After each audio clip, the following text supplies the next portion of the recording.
Hello guys, welcome to Alvin politic YouTube channel. இன்றைக்கான வீடியோவில் நம்ம என்ன பார்க்க போகிறோம்னா மேசிவ் ஏர்ஃபேர் அப்படின்னு சொல்லி ஒரு கேம் தான் பார்க்க போகிறோம். இது பார்த்திங்கன்னா ஒரு டேங்கர் அப்புறம் வந்துட்டு ஹெலிகாப்டர் அப்படி இருக்கிற ஒரு வார் கேம் மாதிரி. இப்போ பார்த்திங்கன்னா நம்ம இங்கே இருக்கோம் பார்த்திங்களா, இதுதான் வந்து நம்ம டேங்கர். நம்ம வந்துட்டு அந்த கர்சரை யூஸ் பண்ணி ஃப்ரண்ட்டு பேக்குன்னு சொல்லி பீஸ் பண்ணிக்கலாம். இப்போ மேசிவ் ஏர்ஃபேர்னு சொல்லி சிம்பிள் போட்டு கேமை ஸ்டார்ட் பண்ணலாம். பார்த்திங்கன்னா டவுன்லோடிங் ரிசோர்ஸஸ் அப்படின்னு கொடுத்துட்டாங்க. ஓகே, டவுன்லோட் ரிசோர்ஸ் டவுன்லோட் ஆகிடுச்சு. இப்போ பார்த்தீங்கன்னா உள்ளே வந்துட்டோம். உள்ளே வந்ததுக்கப்புறம் நம்மளுக்கு என்ன ஒரு அதிர்ச்சினா என்ன கேட்டாங்கன்னா, கூகுள் ப்ளே கேம்ஸில் ஆட் பண்ண சொன்னாங்க. அதை பற்றிக்கு வேணான்னு சொல்லிட்டு இந்த அக்கா வந்தாங்க. இந்த அக்கா வந்துட்டு ஃபஸ்ட் நீங்கள் உங்கள் மிஷினை வாங்குங்க அப்படின்னு சொன்னாங்க. ஏன்னா இந்த மிஷின் வந்து இந்த வாங்கவே பண்ணல. சரின்னு சொல்லிட்டு வாங்கினா இந்த மிஷின் வந்துட்டு BX30 அப்படின்னு சொல்லி ஒரு நேமில் வந்துட்டு நம்மளுக்கு ரெஜிஸ்டர் ஆகிடுச்சு.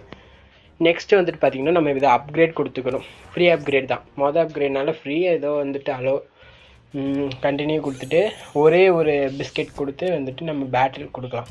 அப்டேட் பண்ணிவிட்டு பேட்டில் கொடுத்துக்கலாம். இப்போ வந்துட்டு அதுவே ரேண்டமாக ஒரு இடத்த செலக்ட் பண்ணுது. நம்ம வந்து இது விளாட இதில் ஒவ்வொரு இடமா இருக்கும். என்னை பொறுத்த வரைக்கும் இது வந்து ரொம்பவும் நல்லாவும் இருக்கிற மாதிரி சொல்ல மாட்டேன், ரொம்பவும் மோசமாக சொல்ல மாட்டேன். என்னோட இதுக்கான ரேட்டிங்ஸ் பார்த்தீங்கன்னா ஒரு 5க்கு நான் வந்துட்டு 3 கொடுப்பேன்.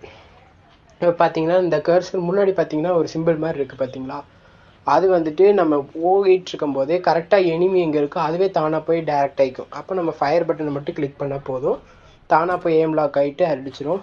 பார்த்தீங்கன்னா டேங்கருங்கனால பாதி பிளட் டக்குன்னு போயிடும். ஆனால் அவங்களும் நம்ம ஷூட் பண்ணுவாங்க. மறுபடியும் நம்ம இன்னொரு ஹிட் அடித்து நம்ம வந்துட்டு அவங்கள காலி பண்ணிட்டோம். அப்படி போய் காலி பண்ணதுக்கப்புறம் அங்கே இருக்கிற இடத்துக்கு போனீங்கன்னா உங்களுக்கு மணி கிடைக்கும். அந்த மணி யூஸ் பண்ணி நீங்கள் டேங்கர்ஸ் அப்கிரேட் பண்ணிக்கலாம், இல்லை புது டேங்கர் கூட வாங்கிக்கலாம், இல்லை ஹெலிகாப்டர் கூட வாங்கிக்கலாம். இதில் இப்போ பார்த்தீங்கன்னா அங்கே ஏதோ இருக்குதுன்னு சொல்லி போனால் பின்னாடி அவனை அடிக்கிறான். இருங்கடான்னு சொல்லி போய் பார்க்குறதுக்குள்ளே சுற்றிட்டாங்க. Friendly enemy backly enemy. பார்த்தீங்கன்னா 2 டேங்கர் வந்துருச்சு.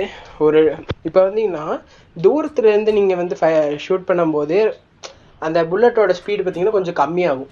அதே பக்கத்தில் இருக்கிறவங்க ஷூட் பண்ணிங்கன்னா அந்த ஃபயர் உங்களாலே சென்ஸ் பண்ண முடியும், அவ்வளோ ஃபயராக இருக்கும். பார்த்தீங்கன்னா பேக்கில் போயிட்டு வருது பார்த்தீங்களா.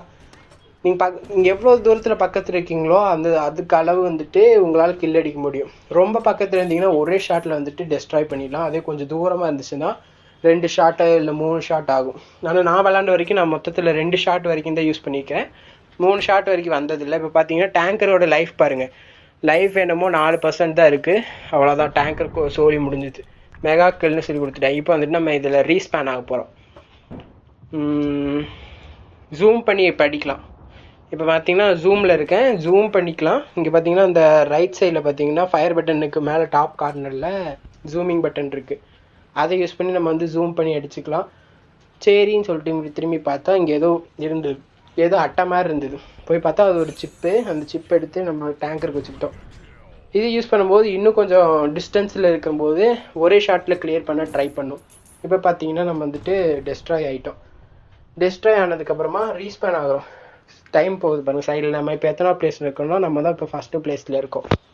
ரிமைனிங் டைம் சொல்லிட்டு வந்துருச்சு. இந்த கேம் விளாண்டுருக்கு எனக்கு 5 நிமிஷம் ஆச்சு. அந்த மொத்த வீடியோ டைமே இந்த ஒரே ஒரு கேமில் தான் முடிச்சிருக்கேன். இது இந்த ப்ளே ஸ்டோரில் இருக்கும், டவுன்லோட் பண்ணி என்ஜாய் பண்ணுங்கள். இங்கே ஏதோ மேலே இருக்குன்னு சொல்லி ஏறி போனால் இது கீழே ஒரு எனிமி இருந்திருக்கான். சரின்னு சொல்லி நான் ஒரு ரிவர்ஸை போட்டு கீழே இறங்கிட்டேன். கீழே இறங்கும்போது பார்த்துட்டான். சரி அப்புறம் விட்டுறக்கூடாதுன்னு சொல்லி நானும் சொல்கிறேன். அந்த ஒயிட் கலர் ஃபுல்லாக சுற்றி வர்ற வரைக்கும் வெயிட் பண்ணுவேன். ஏன்னா அது வந்து ரீலோடு டைமிங் செகண்ட்ஸு. டேங்கர் லைஃப்பும் ஒரு அளவு இருக்குது, முக்கால்வாசி இருக்குதுன்னு சொல்லிட்டு நானும் அடிக்க போயிட்டேன். பார்த்தீங்கன்னா டபுள் கில் வந்துருச்சு. சைடில் பார்த்தீங்கன்னா நம்மகிட்ட இப்போ 1380 காயின் எப்படி சொல்கிறது அமௌண்ட் இருக்குது. இங்கே MVP அப்படி இருக்கிறத எடுத்துக்கலாம். ஏன்னா MVPன்னா நம்ம தான் அங்கே ஃபஸ்ட்டாக இருப்போம், நம்மளை தான் எல்லாம் டார்கெட் பண்ணுவாங்க. இப்போ நம்ம MVP இருக்கிறதுனால அவ்வளோதான், மேட்ச் முடிஞ்சு விக்ட்ரின்னு சொல்லி ஃபஸ்ட் பிளேஸ்ன்னு கொடுத்துட்டாங்க. ஏன்னா நீங்கள் MVPங்கிற காயினை வந்து பிடிச்சிட்டிங்கன்னா நீங்கள் எவ்வளோ கில் எடுத்திருக்கீங்கன்னு பொறுத்து மற்றவங்க உங்களோட கம்மியாக இருந்தாலும் உங்களுக்கு MVP கொடுத்துருவாங்க. MVPன்னா மாஸ்டர் வேல்யூவபிள் ப்ரைஸு, அதான் அதோடைய ஃபுல் ஃபார்மு. இப்போ பார்த்தீங்கன்னா நம்ம பேட்டில் ரிசல்ட்ஸு கங்க்ராச்சுலேஷன் சொல்லி கொடுத்துட்டாங்க. ஓகே கைஸ், இந்த மாதிரி தான் இந்த கேம் விளாட்ணும். அவ்வளோதான் சொல்லணும்னு நினச்சேன், சொல்லிட்டேன். இப்போ வந்துட்டு மெயினுக்கு போகும்போது வந்துட்டு பேர் கேட்கும். நம்ம வழக்கம் போல் ஆல்வின் பாலிடிக்னு சொல்லி வச்சுட்டு கேம் வந்துட்டு விளாட்லான்னு நினச்சேன். பார்த்தீங்கன்னா யூசர் ஐடி வந்துட்டு கேட்குது. யூசர் ஐடி வந்துட்டு நம்ம ஆல்வின் பாலிடிக்னு மாற்றினேன், ஆனால் கீழே வந்து அது செட் ஆகலை. அதுக்குள்ளே டக்குன்னு ஓகே கொடுத்துட்டேன். இதுதான் கைஸ் இந்த கேம். தேங்க்யூ ஃபார் வாட்சிங். Bye guys.